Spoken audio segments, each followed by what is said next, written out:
परात्पर अखिलेश्वर, अकारण करुणा वरुणालय, भक्त वत्सल दीन बंधु दीनानाथ परमपिता परमात्मा के चरण कमलों में अनंत कोटि प्रणाम करते हुए प्रातः स्मरणीय परम गुरु ब्रह्म ऋषि श्री दादू दयाल जी महाराज के चरण कमलों में सादर दंडवत प्रणाम करते हुए गुरु मूर्ति दिव्य ज्ञानमय तपोनिष्ठ महापुरुष बाबा श्री सोजीदास जी महाराज के चरण कमलों में प्रणाम करके और सद्गुरुदेव महाराज की कृपा से श्री दादू दयाल महाराज की महान महती कृपा से श्री गुरु महाराज का जो गुरु पूर्णिमा का परम पुण्य स्वरूप सुंदर जो ये महोत्सव के उपलक्ष्य में श्रीमद् दादू भागवत भगवान की परम पावनी कथा का सुंदर और आत्मा का कल्याण करने वाला परम पावन सत्संग का आनंद हम सब ले रहे हैं, क्योंकि ये सत्संग सत्य का संग कराने वाला है और सत्य परमात्मा है, राम है। इसलिए हम आपस में क्या बोलते हैं? सत्य राम, साईं मेरा सत्य है। भागवत में सर्वप्रथम श्लोक आता है, सच्चिदानंद रूपाय विश्वोत्पत्त्यादि हेतवे तापत्रय विनाशाय श्री कृष्णाय वयम नुमः। सत्य चित्त आनंद गण स्वरूप परमात्मा है जो त्रिकालाबाधित है, तीनों कालों में जो सत्य है। इस सृष्टि के पहले परमात्मा मौजूद था, ये सृष्टि नहीं थी तो भी परमात्मा तो था, और ये सृष्टि परमात्मा के संकल्प से उत्पन्न हुई तो भी परमात्मा इसमें है, विद्यमान है। और ये एक दिन ये सृष्टि नहीं रहेगी तो भी परमात्मा तो विद्यमान रहेगा, इसलिए वो सत्य है। और ये जगत मिथ्या इसलिए कि ये पहले नहीं था, अभी भी नहीं है, क्योंकि ये संसार है। क्षण यानी क्षण क्षण ये असार है, और क्षण क्षण ये क्षरण हो रहा है, इसका क्षय हो रहा है, इसका परिवर्तन हो रहा है। तो ये नाशवान जड़ जगत है और ये मिथ्या संसार है। ब्रह्म सत्य जगत मिथ्या, ये वेदांत का सूत्र है। तो परमात्मा ही सत्य है, इसलिए उस सत्य स्वरूप परमात्मा के सानिध्य में, उसकी छत्र छाया में, वो सत्य राम की कृपा में हम सब इस दयाल आश्रम पर, इस बाबा की कुटिया पर आनंद ले रहे हैं। आनंद मंगल हो रहा है। देखो प्रातः काल कितना सुंदर वेद मंत्रों का उच्चारण हमारे विद्वत जन जो ब्राह्मण देवता हैं, ये कितना सुंदर और मधुर आवाज में, स्वर में वेद मंत्रों का उच्चारण करते हैं। जहां वेद मंत्रों का उच्चारण होता है, ये हमारी सनातन धर्म की परंपरा है, ऋषि मुनियों की ये एक परंपरा है, वेदों और शास्त्रों की, पुराणों की, आर्ष ग्रंथों की ये एक परंपरा है। और प्रातः काल जहां ओंकार का ओम का उच्चारण होता है, सूर्य नमस्कार होता है, कहीं हमारे योगी लोग योग साधना करते हैं, कोई वेद पाठ करते हैं, कोई यज्ञ हवन करने वाले यज्ञ हवन करते हैं, कोई पाठ पूजा करने वाले दादुवाणी, गीता, भागवत, रामायण इत्यादि ग्रंथों का स्वाध्याय करते हैं, ये भी यज्ञ है, स्वाध्याय यज्ञ है, अतिथि यज्ञ है। माता बहने अपने घर में आए हुए अतिथि को भोजन कराती है, ये भी यज्ञ है, हवन यज्ञ है। कीड़ियों को जैसे वो आटा डालते हैं, कबूतरों को नाच डालते हैं, पक्षियों को चुगा आदि डालते हैं, गाय को ग्रास देते हैं, रोटी देते हैं, ये भी यज्ञ है। और हमारे पंडित देवता, ब्राह्मण देवता जो हवन यज्ञ कराते हैं, ओम स्वाहा करवाते हैं, ये भी यज्ञ है। लेकिन गीता में भगवान कहते हैं कि यज्ञानाम जप यज्ञोस्मि, ये यज्ञ तो है ही, लेकिन इससे भी आगे एक यज्ञ और है, और वो यज्ञ ज्ञान यज्ञ है। ये यज्ञ बाहर के वातावरण को शुद्ध करेगा। कहते हैं कि गाय के 1 किलो घी का हवन करने से 1 टन ऑक्सीजन बनती है। कितनी? 1 टन ऑक्सीजन का जो नापने का जो माप होता है उसके हिसाब से 1 टन ऑक्सीजन बनती है। और ऑक्सीजन हमारी प्राण वायु है। हमारे प्राणों में, प्राण यानी जीवन में प्राणों का जो संचार है वो ऑक्सीजन से ही हम जीवित हैं। ये पीपल है, भगवान गीता में कहते हैं कि वृक्षों में मैं पीपल हूं। इस पीपल को पूजने का क्या महात्म्य, क्या रहस्य है कि ये 24 घंटे ऑक्सीजन देती है, प्राणवायु छोड़ती है, इसलिए इसका भी महत्व है। तो इस सृष्टि में, परमात्मा की इस सृष्टि में बड़े बड़े ऋषि मुनि, महात्मा, साधक, शिष्य, संत, महापुरुष, जिज्ञासु, श्रद्धालु, भक्त, माता बहने, सब कोई पूजा पाठ करता, कोई यज्ञ करता, कोई जप करता, कोई साधना करता है। इसका लक्ष्य क्या है और ये साधना कौन बताते हैं? और इस साधना मार्ग में हम किसके सानिध्य से पार पा सकते हैं? एक गुरुदेव, गुरु का सानिध्य, गुरु महाराज की कृपा। इसलिए हम 2 दिन तक केवल दादू जी महाराज का जीवन चरित्र सुना, लेकिन आज से हम दादू वाणी, जो दादू जी महाराज के मुखारविंद से समय समय पर अनुभव वाणी निकली, उस वाणी का विचार करेंगे। वाणी का विचार सार, अगर बोलो तो वाणी बोलो तो ऐसी वाणी बोलो जो मन का आपा खोई, औरन को शीतल करे आपे शीतल होई, ऐसी वाणी बोलो। संत महापुरुषों की वाणी इतनी मीठी क्यों है? दादू जी महाराज ने आज से 450 वर्ष पहले ये वाणी अपने मुखारविंद से जिज्ञासु जनों के लिए उपदेश रूप में निकली। वो वाणी आज भी हम पढ़ते हैं, सुनते हैं, बड़ा आनंद आता है। कागा किसका लेत और कोयल किसको देत, लेकिन मीठी वाणी बोलकर कोयल जग अपना कर ले। मीठी वाणी, ये मीठी वाणी तो है संतों नाम में, संतों की वाणी में राम रस भरा हुआ है। जलेबी होती ना, जलेबी निकालते हैं, वो जलेबी हलवाई निकालता, अगर उस पेई में से निकाली हुई जलेबी को आप खाओ तो वो मीठी नहीं लगेगी, मीठी नहीं होगी, फीकी होगी, जब तक वो चाशनी में नहीं डालेगा। तो वाणी तो हम भी बोलते हैं, एक कौवा भी बोलता है, एक कोयल भी बोलती है, लेकिन जिस वाणी में, कोयल की वाणी में जो मिठास है, जो संतों की वाणी में मिठास है, प्रेम है, उसमें राम रस भरा हुआ। राम रस मीठा रे पीवे संत सुजान, सो रस पीवे प्रेम सो सो अविनाशी प्राण, यही रस मुनि लागे सबे ब्रह्मा विष्णु महेश, सुर नर साधु संत जन सो रस पीवे शेष, सिद्ध साधक योगी यति सती सुबे सुखदेव, पीवत अंतन आवी ऐसा अलक अभेव, यही रस राते नाम देव पीपा अरु रेदास, पीवत कबीरा ना थक्या अजहू प्रेम पियास, यहू रस मीठा जिन पिया सो रस ही माई समाई। जलेबी ने रस पी लिया तो वो रस, उसके अंदर भी रस है, उसके बाहर भी रस हो जाता है, वो मीठी लगती है। ठीक ही जलेबी को कौन खाएगा? वाणी में रस होना चाहिए, मिठास होना चाहिए, और मिठास आएगी राम रस डालने से। आप कितने 56 प्रकार के व्यंजन, 36 प्रकार के व्यंजन बना लो, 56 प्रकार के भोग बना लो, अगर उन व्यंजनों में अगर आपने राम रस नहीं डाला, राम रस किसको कहते हैं पता हो? संतों में राम रस बोलते हैं नमक को। वो नमक नहीं डाला तो वो तुम्हारा भोजन फीका रहेगा।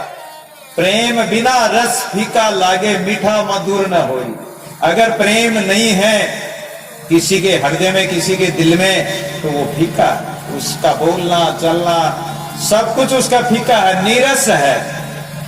और अगर उसमें राम रस मिला दिया, राम नाम मिला दिया, राम नाम को मिलाकर अगर गा रहे हैं, बोल रहे हैं, ये माता एक बहुत सुंदर भजन बोलती है कि जिस भजन में राम का नाम न हो उस भजन को याद है गाना ना चाहिए। क्यों नहीं गाना चाहिए भाई? इसलिए नहीं गाना चाहिए कि उसमें राम नाम नहीं। जिस वाणी में राम नाम नहीं हो, जिस वाणी में प्रेम नहीं हो, भाव नहीं हो, वो वाणी किस काम? हवा चलती है, खाली मटका होता है और हवा से वो भक भक भक ऐसे बोलता रहता है। खाली भांडा वस्तु बिन कोड़ी बदले जाए, वो खाली भांडा क्या काम का है? अरे जिस भांडे में राम रस नहीं भरा हो, मीठा जल ठंडा जल नहीं भरा हो, राम नाम रूपी प्रेम जल नहीं भरा हो, वो किसी काम का नहीं। इसलिए सज्जनों, ये बाबा सोजीदास महाराज की बहुत बड़ी कृपा है, ऐसे महान संतों की कृपा है कि इस जगह हमें ये सत्संग मिल रहा है, ये राम नाम मिल रहा है, ये राम रस की बरसात हो रही है। इंद्र देवता बरसात करता, पानी की बरसात करता है, लेकिन यहां वाणी की बरसात हो रही। साधु बरसे राम रस अमृत वाणी आई, दादू दर्शन देखता त्रिविध ताप तन जाय। तीनों ताप दूर हो जाते हैं इस राम रस के पीने से, राम रस का पान करने से, सत्संग सुनने से, सत्संग का आनंद लेने से तीनों ताप दूर हो जाते हैं। क्यों हो जाते हैं? इसका प्रमाण रामायण में तुलसीदास जी देते हैं कि देहिक देविक भौतिक तापा, राम राज काम हुई न व्यापा। जहां राम राज होगा, जहां राम नाम का बोलबाला होगा, जहां राम नाम का सुमरण होगा, वहां देहिक शरीर के रोग इत्यादि बीमारियां ये नहीं व्यापेगी। देहिक देविक और देवी प्रकोप, जैसे यहां कहते हैं कि इस एरिया में कोई ओला नहीं गिरता है। जहां संत महापुरुषों की कार होती है, संत महापुरुषों की मर्यादा होती है कि वहां ओला नहीं गिरते, ऐसे कई जगह संतों की ऐसी लीलाएं हैं। उस एरिया में ओला ही नहीं गिरेगा, कोई बिजली नहीं पड़ेगी, कोई प्राकृतिक रोग फसलों में जैसे रोग आ जाता है वो नहीं होगा। ये क्या कारण है? देहिक देविक भौतिक तापा। तो देविक प्रकोप, देवी प्रकोप, जो प्राकृतिक प्रकोप है, ये नहीं होगा। किसके कारण?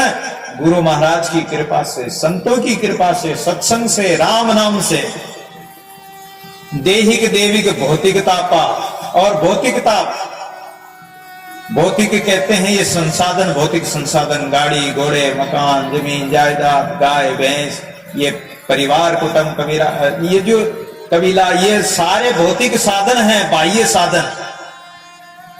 इन साधनों के वियोग में, इन साधनों के नष्ट होने से, या फसल में आग लग गई, दुकान में कोई नुकसान हो गया, फैक्ट्री में आग लग गई, कुछ नुकसान हो गया, तो हमें बड़ा दुख होता है।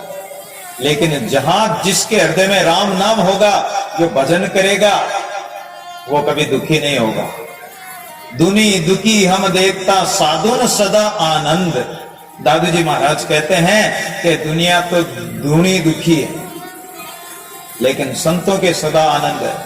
संतों के सदा आनंद है। 10 दिन दिवाली, भद्रा तभी जाने जब रुसे करतार। ऐसा कहते हैं कि संतों के तो 10 दिन दिवाली, 10 दिन त्योहार, उनके तो प्रतिदिन त्योहार ही है। जनता, साधारण जनता, संसारी प्राणी तो कभी कभी त्योहार मनाते हैं कि अभी होली आएगी, अभी दीपावली आएगी, अभी ये त्योहार आएगा, अभी ये त्योहार आएगा, तो बड़ी खुशी होती है। लेकिन संतों के तो सदा आनंद है। आनंद में हम रहते हैं, आठों याम सुंदर कहते ताको सदा प्रणाम है। प्रसिद्ध ताई सदगुरु ताई मोरी प्रणाम है। सुंदरदास जी महाराज कहते हैं कि संत तो सदा आनंद में मगन रहते हैं, आनंद में लीन रहते हैं। आनंद गण, क्योंकि वो परमात्मा आनंद गण है, और उस परमात्मा के जो सानिध्य में रहते हैं, परमात्मा के जो संग लगते हैं, उस सत्य स्वरूप परमात्मा का संग करते हैं, वो भी आनंदित हो जाते हैं। उनके सुख दुख किस बात का? दुख तो उसको होगा जो परमात्मा से दूर होगा। अगर जो परमात्मा के सहारे लग गया तो उसका बाल भी बांका नहीं हो सकता। चलती चक्की देखकर दिया कबीरा रोई, अरे दुई पाटन के बीच में साबित बचा न कोई, दाना डाल दो पिस जाएगा।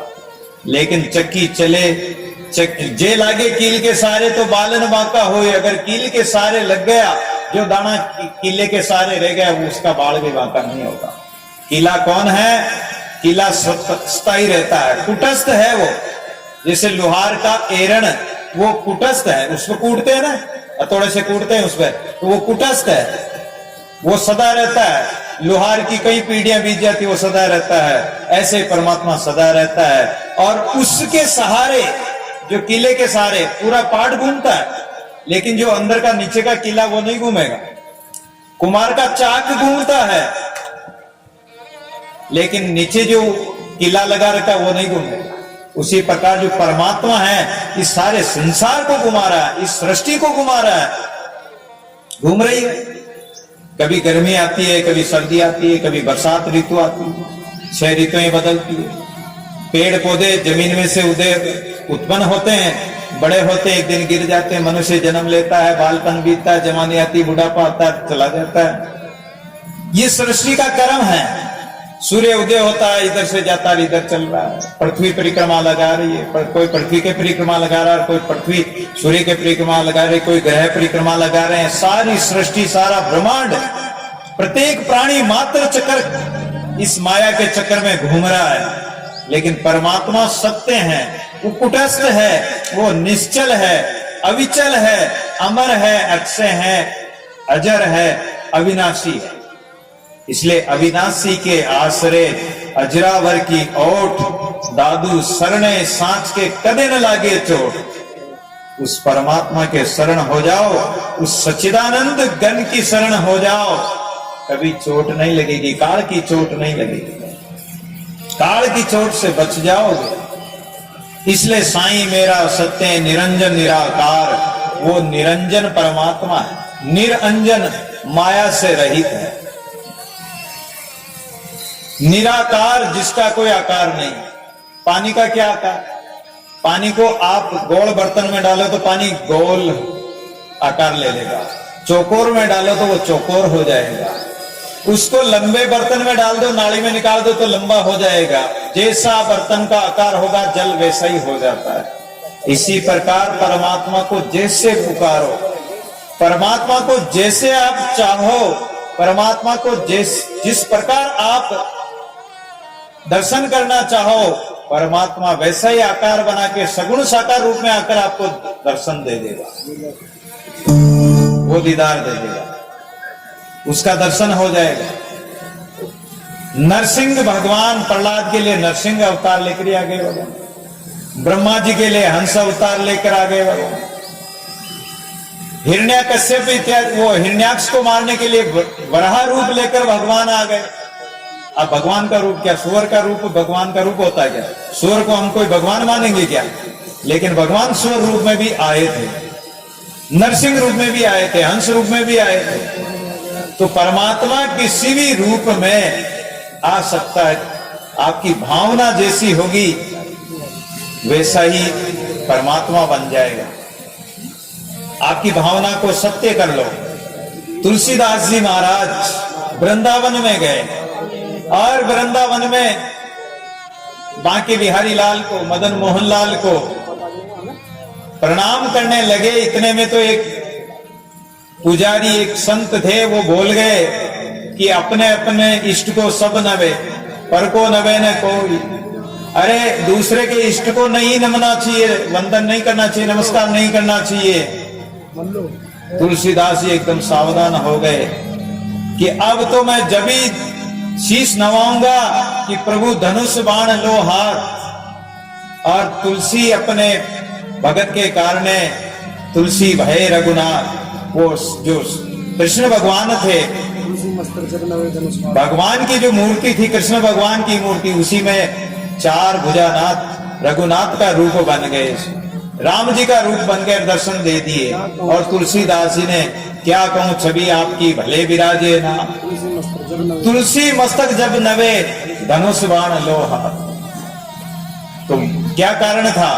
तुलसीदास जी का सच्चा प्रेम था, सच्चा भाव था, सच्ची भावना थी, तो परमात्मा उसी रूप में प्रकट हो गए। आप भी जिस प्रकार पुकारो भगवान को, भगवान को देर नहीं लगती, कहीं से आने में देर नहीं लगेगी। द्रौपदी ने पुकारा कि हे द्वारिकावासी, हे मथुरावासी, और जब भगवान आए तो द्रौपदी ने कहा कि वाह भगवान, इतनी देर लगा दी। बोले मैं क्या करूं द्रौपदी, तूने पुकारा ही मुझे, अलग अलग जगह से पुकारा तो मुझे वहां जाना पड़ा, पहले द्वारिका गया फिर मथुरा गया, तो देर लगी, मैं क्या करूं, तूने पुकारा ही, तू कहती कि हे सर्वव्यापी, तो मैं यहीं से प्रकट हो जाता। तुम्हारी जैसी भावना थी वैसे ही देर लगी। हम देर करेंगे, परमात्मा को देर नहीं लगेगी। इसलिए उस निरंजन परमात्मा का नाम ऐसा निर्मल, पवित्र और परम पावन करने वाला है। दूजा घोर अंधार, अपने भी भजन सुना कि गुरु बिन घोर अंधेरा। गुरु के बिना ज्ञान नहीं हो सकता, आत्मा का विचार नहीं हो सकता, गुरु के बिना परमात्मा का ध्यान भी नहीं हो सकता। गुरु बिन प्रेम नहीं, गुरु बिन नेम नहीं, गुरु बिन सीलु संतोष ना गैतु है, गुरु बिन प्यास नहीं, बुद्धि को प्रकाश नहीं। परमात्मा की प्यास जिज्ञासा कैसे जगेगी गुरु के बिना। इसलिए सर्वप्रथम दादू जी महाराज ने अपनी वाणी में सर्वप्रथम गुरुदेव का स्वरूप लिया है, गुरुदेव की महिमा गाई है, गुरुदेव का अंग है सर्वप्रथम। और हम भी कोई कार्यक्रम करते हैं, कोई भी तो या तो गणेश जी को मनाते हैं या गणेश गुरु को मनाते हैं, गुरुदेव को मनाते हैं।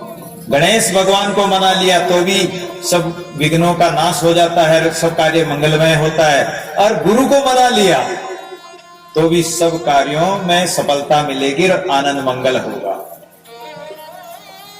इसलिए उस परमात्मा का नाम लेने से, उस गुरु की शरण होने से हमें हमारा अज्ञान नष्ट होकर हमें परमात्मा का अनुभव होता, परमात्मा का आभास होता है। गुरु गोविंद दोऊ खड़े काके लागू पाई, बलिहारी वहां गुरु की जो गोविंद दियो मिलाई। तो गुरुदेव ही गोविंद से मिलाने वाले हैं। इसलिए गुरु बिन घोर अंधेरा, इस ये घोर भयंकर, ये बहुसागर रूपी, अज्ञान रूपी, ये ग्रह रूपी, ये माया रूपी जो अंधेरा है, अज्ञान का अंधेरा है, तिमिर है, ये हमारे आंखों के सामने छाया हुआ है। माया मोह में हम फंसे हुए हैं। इस माया मोह से दूर करने वाले एक गुरुदेव है। उस गुरुदेव का आशीर्वाद हो, उस गुरुदेव की कृपा हो तो ये बहुसागर पार हो सकते हैं। लेकिन गुरु की शरण होंगे जब, अगर हमारे घर में अंधेरा है और हमारी सुई वहां कहीं घर में गुम गई, एक डोकरी थी बुढ़िया माई, उस बुढ़िया माई की एक सुई गुम गई, कहां घूमी, घर में, और बाहर एक लाइट जल रही थी, तो वहां आके वो ढूंढने लगी। जब ढूंढने लगी तो लोगों ने कहा कि अरे माई, इस मिट्टी में क्या ढूंढ रही है? बोले महाराज मेरी एक सुई गुम गई, उसको ढूंढ रही हूं। तो बोले कि सुई मिल गई? कि बोले अभी तक तो नहीं मिली, अभी तो ढूंढ रही हूं, मिल जाएगी। अरे माई ये तो बता सुई कहाँ घूमी थी? बोले कि घर में घूमी थी। अब सुई घर में घूमी और ढूंढ वहां रही। अपना परमात्मा अपने गढ़ भीतर है, अपने अंदर है, और हम परमात्मा को कहां ढूंढ रहे हैं? कहीं दौड़े द्वारिका, कहीं काशी जाए, कहीं मथुरा को चले, साहिब गट ही माए। परमात्मा गट में बाहर ढूंढो, उसको अंदर ढूंढो। अपनी वस्तु, अभी भजन गाया था जिसमें आया ना कि वस्तु का नहीं बेरा, वस्तु का बेरा ही नहीं है। वो परम तत्व परमात्मा कहाँ है? अज्ञानी प्राणी को हमें क्या पता है? हमारे अंदर तो अज्ञान भरा हुआ। तो अगर हमारे घर में अंधेरा है तो अंधेरे में हमें कुछ नहीं सूझेगा। हमारे घट में अंधेरा है तो हमें कुछ नहीं सूझेगा, परमात्मा का अनुभव नहीं होगा। लेकिन गुरु ज्ञान रूपी दीपक हमारे हाथ में दे देंगे। गुरु उपदेश देवो कर दीपक, तिमिर मिटे सब सूझे। गुरु अगर हमें ज्ञान रूपी दीपक जला देंगे, हमारे अंदर भक्ति ज्ञान वैराग्य का दीपक जला देंगे और वो ज्ञान ज्योति जल जाएगी, ज्ञान का प्रकाश हो जाएगा हमारे अंदर, तो हमारे अंदर का अज्ञान दूर हो जाएगा। ज्ञान नष्ट होकर और ज्ञान का प्रकाश होकर उस परमात्मा का प्रकाश का अनुभव हो जाएगा, परमात्मा रूपी ज्योति का दीदार हो जाएगा, उसका दर्शन हो जाएगा। ये तभी होगा कि हम गुरु महाराज के शरण होंगे। शरणा साईं साधु का पकड़ रहो रे प्राण, जन रज्जव लागे नहीं यम जालिम के बाण। अगर गुरु के शरण हो गए तो गुरु हमें आशीर्वाद देते हैं, हमें राम नाम में लगा देते हैं, और महापुरुषों को नमस्कार करने से सब प्रकार के विघ्न दूर होते हैं। आशीर्वाद नमस्कारम वस्तु निर्देश भेदत, मंगलम त्रिविधम प्रोक्तम शास्त्रादिना मुखादिषु। कहते हैं कि महापुरुषों को नमस्कार करने से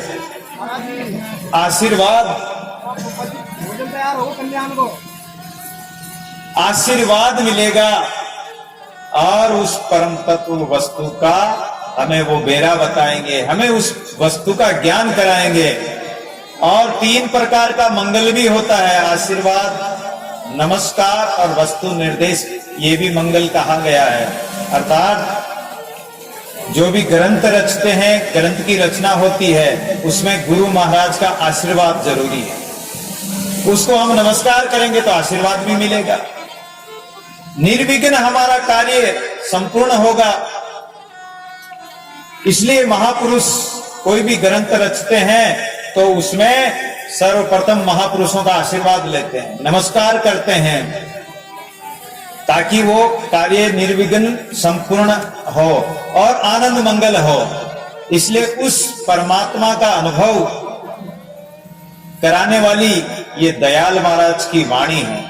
और इस वाणी जी में सर्वप्रथम मंगल किया है, दादू नमो नमो निरंजनम, नमस्कार गुरुदेवते, वंदनम सर्व साधवा, प्रणामम पारंगत। दादू नमो नमो निरंजनम, सर्वप्रथम उस निरंजन परब्रह्म परमात्मा को नमस्कार किया है। निराकारम निर्मलम, नमस्कार गुरुदेवते। और दूसरे नंबर पर गुरुदेव को नमस्कार किया। क्यों किया? कि जो निरंजन परमात्मा इस सृष्टि का रचयिता, इस सृष्टि का मालिक है, उसी परमात्मा की कृपा से गुरुदेव की प्राप्ति होती है। और गुरुदेव को नमस्कार करने से वो परम पिता परमात्मा को बता देते हैं। निराकारम निर्मलम तस्य दादु वंदनम, और वंदनम सर्व साधवा प्रणामम पारंगत है। फिर सब संतों को प्रणाम कर रहे हैं। कौन से संतों को? जो पहले भूतकाल में हो गए, अभी वर्तमान चल रहा है, इस वर्तमान समय में जो संत महापुरुष है उनको तो नमस्कार, और जो पहले हो गए उनको भी नमस्कार, नमस्कार। और सर्व साधुआ प्रणामम पारंगत है, और आगे होने वाले सब संतों को भी प्रणाम।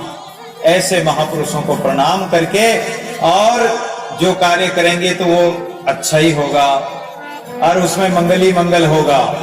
क्योंकि वो परमात्मा परम तेज स्वरूप, परे से परे, ये संसार से, तत्वों से, इस सृष्टि से परे परमात्मा है। अर्थात इससे ऊपर है। इस सृष्टि को बनाने वाला, 5 तत्वों को रचने वाला परमात्मा है। वो ज्योति स्वरूप परमेश्वर परमात्मा स्वयं सब में रमा हुआ, कण कण में, रोम रोम में रमते हुए भी, और वो परमात्मा सबसे निर्लेप रहता है। इसलिए वो निरंजन यानी माया में लिपायमान नहीं होता। जैसे आपने देखा होगा जल में कमल का फूल होता है, कमल का पत्ता होता है, तो कमल का पत्ता पानी में रहता है। वो कमल की बेल पानी में ही पैदा होती है और पानी में ही तैरती है, लेकिन वो पानी से ऊपर रहती है, पानी उसको स्पर्श नहीं करता। अगर उस पे पानी की बूंद डालो तो वो फिसल जाएगी, नीचे गिर जाएगी, उस पत्ते पर नहीं ठहरेगी, वो लिपायमान नहीं उस पानी में रहकर भी। ऐसे ही संसार में वो परमात्मा रहकर भी लिपायमान नहीं, वो निर्लेप नारायण है, वो निराकार है, वो निरंजन है, माया से रहित है।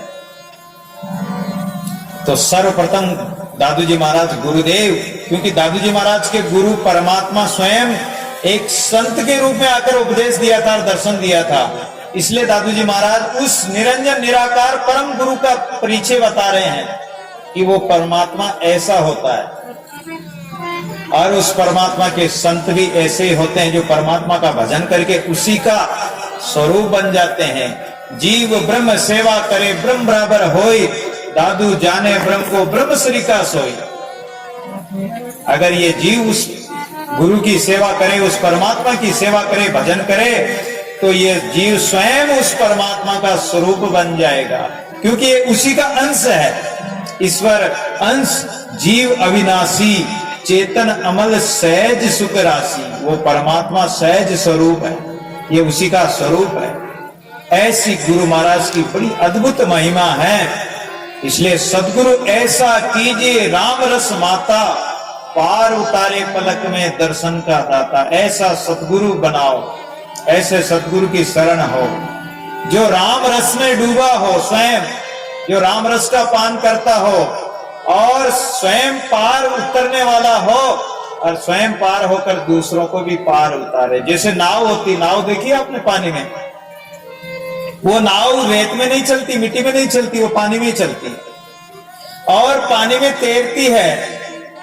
जो स्वयं नाव तैरती है, स्वयं पार हो सकती है, वो दूसरों को भी पार कर देती है। अगर वो नाव फूटी हो, उस नाव के अंदर छेद हो, तो वो नाव में पानी भरेगा तो वो नाव भी डूबेगी और बैठने वाले को भी डुबाएगी। तो सदगुरु ऐसा कीजिए जो राम रस माता, पार उतारे पलक में दर्शन का दाता।